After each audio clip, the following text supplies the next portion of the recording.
High above the eastern shore of Virginia, a rocket is hurtling through the atmosphere at nearly twice the speed of sound. Attached is a 3,000-pound payload that is designed to test a parachute for Mars. On board, a computer is calculating the altitude and speed to determine the precise time that it will signal to deploy the parachute.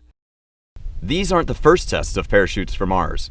50 years ago, NASA began lofting parachutes to altitudes and speeds meant to simulate the conditions of Mars entry. Those early tests demonstrated the challenges of inflating lightweight materials in a 1,500-mile-an-hour wind and having them survive well enough to help enable a safe landing on the red planet. Today, as our missions become ever more daring, we need new parachutes capable of surviving those strenuous environments, and we need ways of testing them at loads higher than ever before. To make those tests a reality, engineers at NASA's Jet Propulsion Laboratory worked with NASA's Wallops Flight Facility to develop a new test technique. The Advanced Supersonic Parachute Inflation Research Experiments, or ASPIRE project, uses a two-stage Black Brant 9 sounding rocket to carry its payload to the conditions needed to stress the parachute.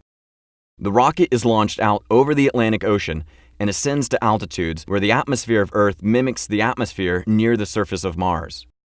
The third and final ASPIRE test launched on September 7th. The parachute was deployed at nearly twice the speed of sound.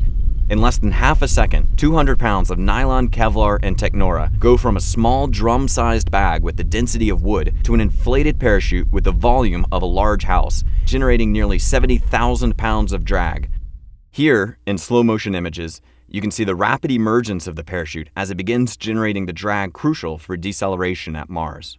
These images give us amazing insights into the physics and early behaviors of a supersonic parachute inflation. The apparent ease of the unfurling and unfolding in the parachute belies the severity of the extreme environment in which this occurs. Awaiting below were a recovery team who had retrieved both the parachute and the payload and returned them to shore. The parachute was then meticulously rinsed and hung to dry before inspection. Miles and miles of thread and over 3 million stitches are used to hold the parachute together, and we will examine each stitch. After 3 successful tests of ASPIRE, NASA has now tested their new parachute at loads and conditions exceeding any large supersonic parachute before it, and 40% higher than the highest load expected for the Mars 2020 mission. Our parachute is now certified for flight at Mars.